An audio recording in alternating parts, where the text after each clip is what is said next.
Jesus insisted that the disciples get into the boat and precede him to the other side. Having sent the crowds away, Jesus went up to the mountain by himself to pray, remaining there as night fell. Meanwhile, the boat, already 1,000 yards from shore, was being tossed about in the waves that had been raised by the fierce winds.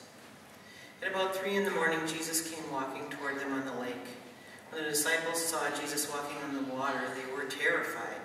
"It's a ghost," they said, and in fear they began to cry out. Jesus hastened to reassure them, "Do not worry, it is I. Be not afraid." Peter spoke up and said, "If it's really you, tell me to come to you across the water." "Come," Jesus said. So Peter got out of the boat and began to walk on water toward Jesus. But when he saw how strong the wind was, he became frightened. He began to sink and cried out, "Save me!" Jesus immediately stretched out his hand and caught Peter. "You have so little faith," Jesus said to him. "Why did you doubt?" Once they climbed into the boat, the wind died down. Those who were in the boat showed great reverence, declaring to Jesus, "You indeed, God's own." The word of the Lord. Thanks be to God.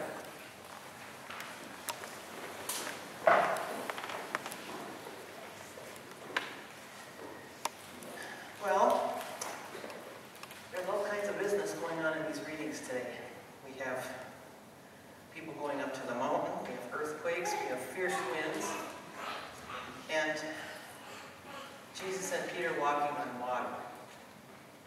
It looks like it went fine for Jesus, and not so fine for Peter.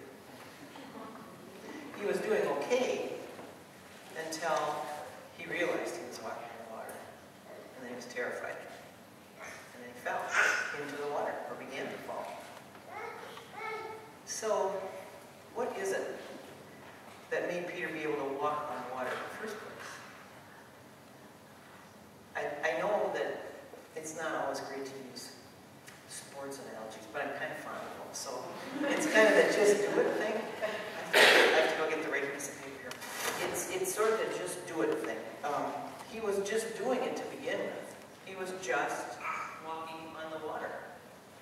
Jesus said, "Come," and Peter came. He walked on the water until he thought about it. So if any of you are golfers, skiers, skaters, you do pretty well until you start overthinking it and you tank.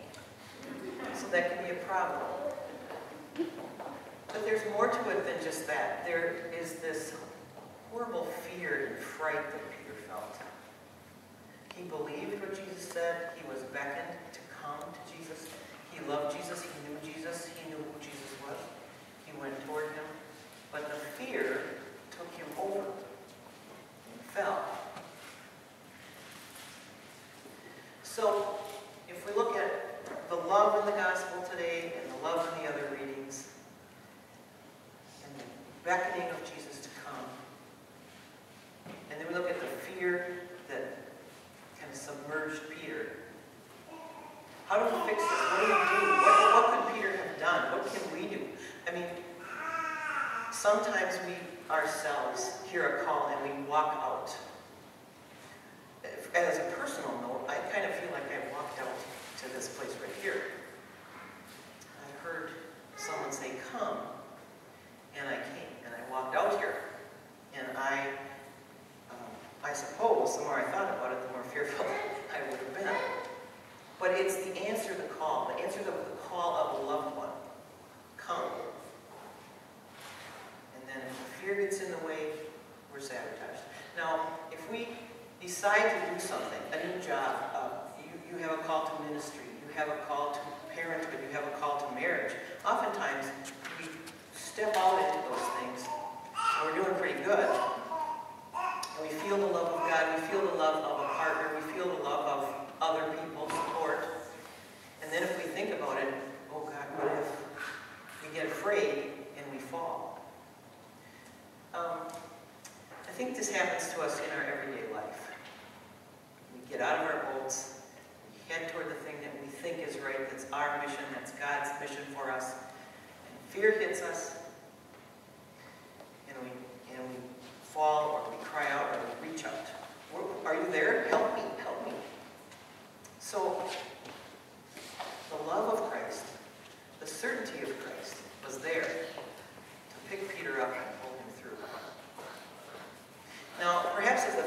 never set in, if he had never been afraid, Jesus would have just said, come, and Peter would have stepped out and not thought about it.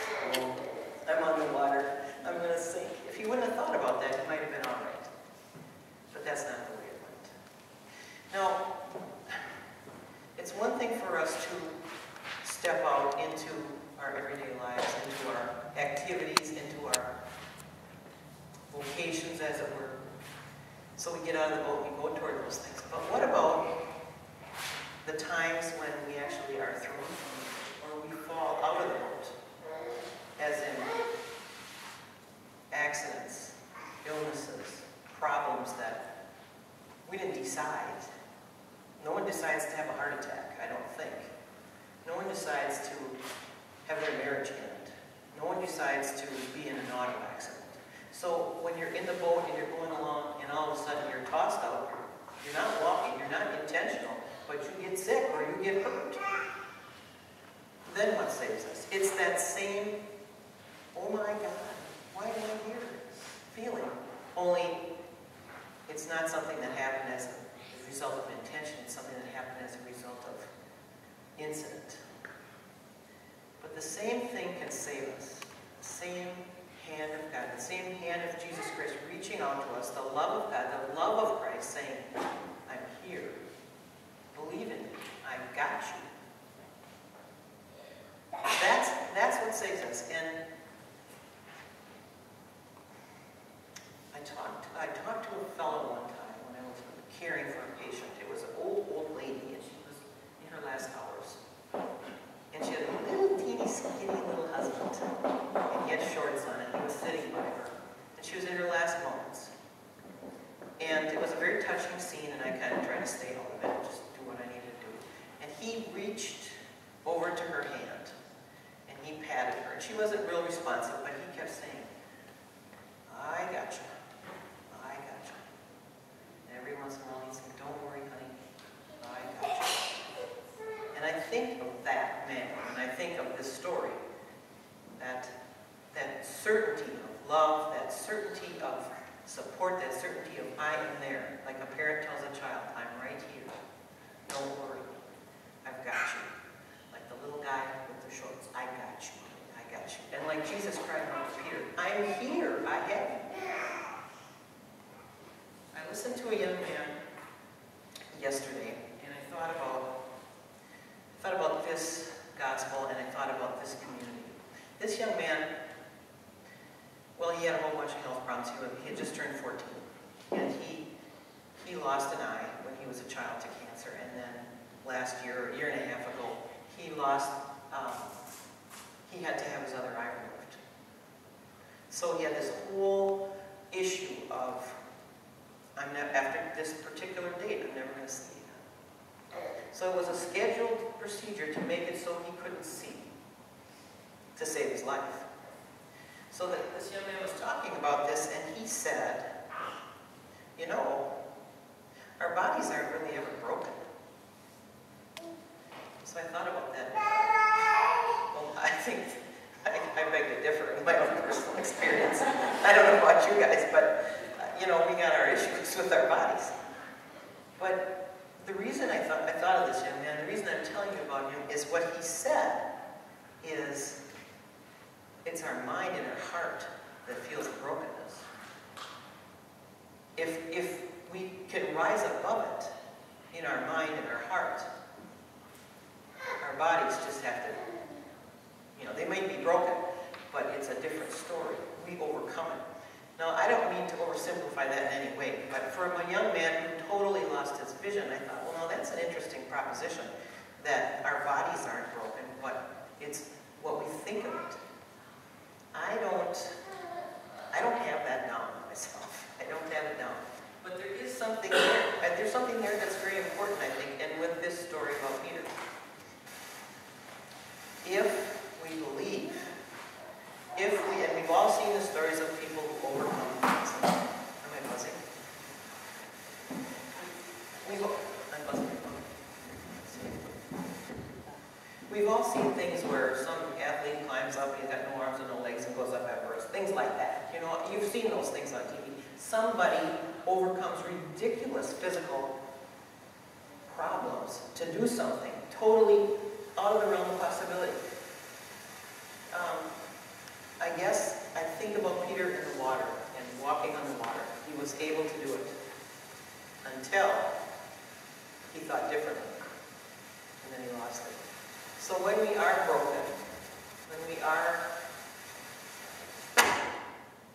how about that? Okay, excuse me, when broken, see, I should have thought that right out of there. But when we are broken, when we are struggling in our bodies, I guess I can't really, I don't have the faith either to say all we have to do is, think positive. I don't think that way, but I'm still very intrigued by this young man who would say, our bodies aren't broken. It's the way we think about it. He said that on the way to have the surgery to lose his sight, is the way he put it. He cried, his parents cried, everybody cried and sobbed, the nurses cried, the doctors cried. It was horrible. He looked at the sky for the last time. He looked at his sister for the last time. Okay. Then when he came around, he came up after the surgery, he was awake. He said, I wasn't afraid at all anymore. There, I can't see. I don't have to be afraid of being blind anymore. And I thought to myself, well, that's an interesting way to look at it. Now you've had the loss, and you've moved beyond it. And he started to think, what is it that I can make of this? What can I do? Not what I've lost, because now I've already lost it. There's no fear, it's gone. But what can I do? So, just to kind of wrap this up, I think when we get out of the boat, when we've been thrown out of the boat, when we don't know what to do, when we realize we're not on solid footing, or we're not cruising across the water, that there is the hand of our Redeemer there for us. And in this community, there are people here for us, giving us a hand in encouragement, giving us a hand in prayer, giving us a hand in love. And that is the message that Jesus gives us. Come. I've got you. It's okay. Our bodies may not be okay all the time. Our minds might not be okay all the time. Our experiences may not be okay all the time. But God's love, the love of Jesus Christ, the love of this community, I love you. I love each and every one of you. And that is